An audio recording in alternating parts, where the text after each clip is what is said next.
you. I've been at it for years. Oh yeah, crazy as usual.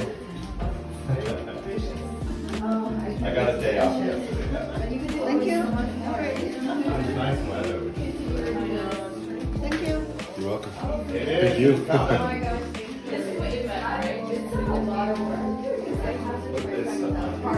Just get it out of the way.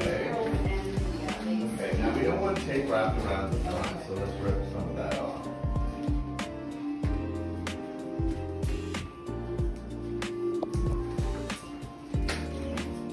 Okay, so now you're going to tape it on the bottom two corners, flatten it, and then run tape all the way down there, all the way down there, all the way across. The tape is on your stand there. Yeah, so you have some other information. So you see the greens versus the color, other color in there. Put dash line information there. Okay.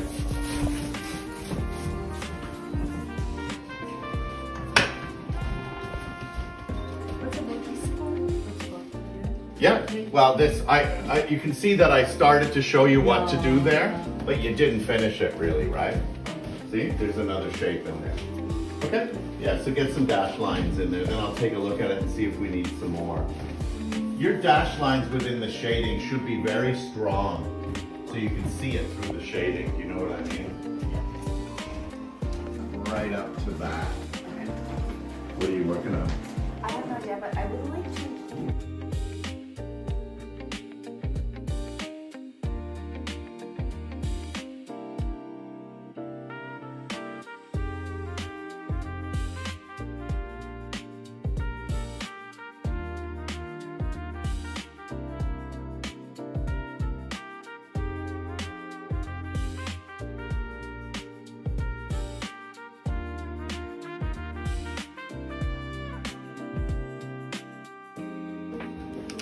You don't need this one. Just put that over there. And okay. Those of you that are working on your first painting, do you want to take a look at what I'm doing over here? Okay, take a look. So here, the lines have been transferred. So this is the stage that you're about to go into. You'll transfer your lines. You are entering this stage where we tone the canvas a color, and then you're going to do the line work today. You're going to take it home and finish the line work at home. You have an easel, so because you have a lot of lines, so you'll have to spend the week doing the rest of it.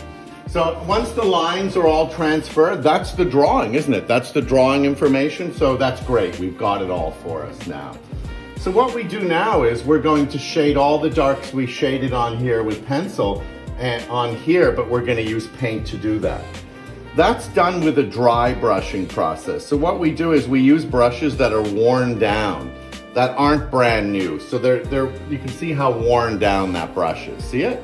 So it's not good for painting a shape or anything, but it's good for what we're about to do. So this is what you're gonna do. You're gonna load your brush up like this with some of the paint, and then you're gonna wipe it off. When you wipe it off, don't wipe it off in the same spot all the time because it'll become as wet as that. You're not actually wiping it off after a while. So see how dry that is? That's what you want it to be like. That's why it's called dry brushing. Look, there's almost no paint on there. Go to an area that you know is dark. So you know this is dark, right? See this? And you dry brush or scumble it in, it's called, see? And you ignore the dashed lines. It has nothing to do with dashed lines, because it's the bed bug lines that tell you what's dark and light. So I have to go all the way down to the next light, don't I? Right down here, like this. It's closer to drawing than painting because the harder you press, the darker it is. The lighter you press, the lighter it is, right? So we can have a full tonal range by doing this. I've run out of paint. I have to load it up again. I have to wipe it off again in a different spot until it's dry, and then continue the dry brushing, okay? So that's how it's done. We don't use any medium. In fact, it's very dry where we're taking the medium out of it. I've given you a little tiny brush for the little tiny spots, like when you work in here and here. Okay, so you use that brush for the smaller spots. But try not to shade anything that is not shaded, and don't go any darker than what I did there, okay? Okay. That's your job. Okay. There you go. Thank you. Okay, dry brushing.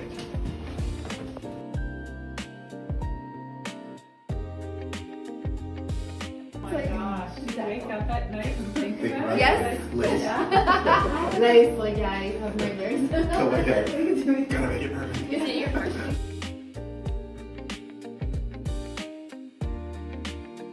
Panels.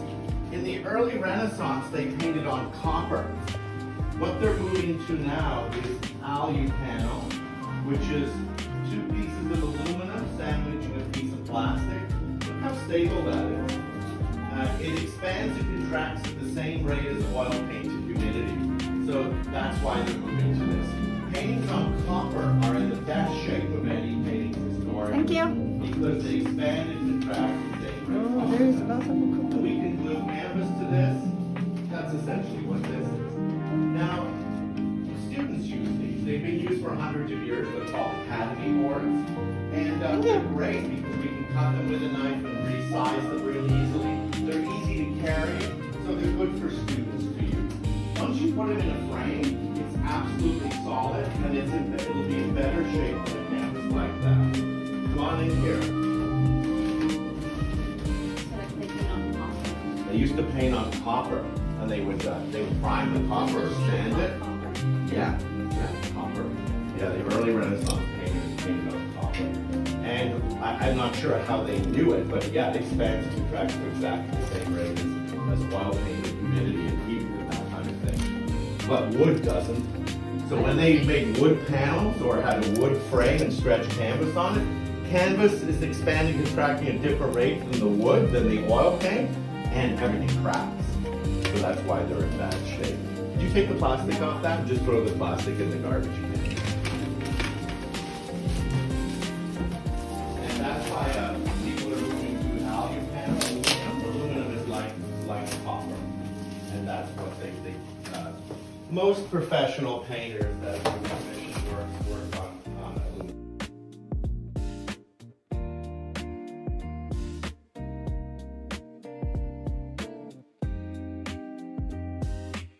Okay. So yeah, I guess the theme this year is... Oh, it's thematic. I didn't know that. Yeah, they do themes every time. So the theme was intelligence.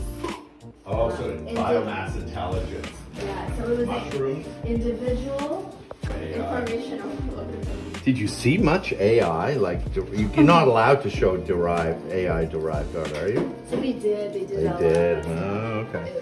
Especially at the end of Okay. one of these events. Okay, thank you. They did a lot of space stuff too. Oh, A lot of really?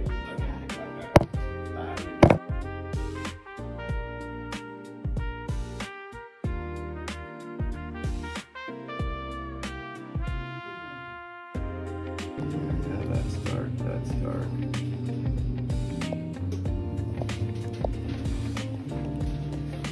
coming from branch. That is insane. That's 7. 7. Because the Go Bus is like, it never arrives when it says it will. Oh, you take the go. But you, what do? You take the train or the Go bus? I'm lucky because I live right at the ghost stop. Oh, so I you got to take- get to the Go I station. take the Square One bus right to Hamilton and it drops me off right on the street. Oh my So God. It's like a 40 bus. Oh my God, that's amazing. Yeah, that's pretty cool. Wow, what a difference. Okay, so what we're gonna do now is we're gonna go darker where it's darker. And where is it darker? Where it's darker in here, isn't There, it? yeah. Darker here and here, so we're gonna go darker now.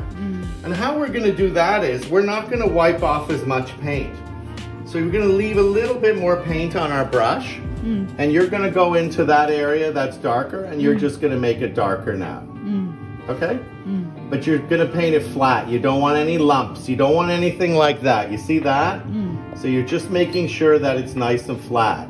And you can still wipe it off a little bit, but not as much. And you're going darker in the areas that are dark like that. Okay? Yeah. And when you're going into small areas, use the small brush, right? Okay. Thank you.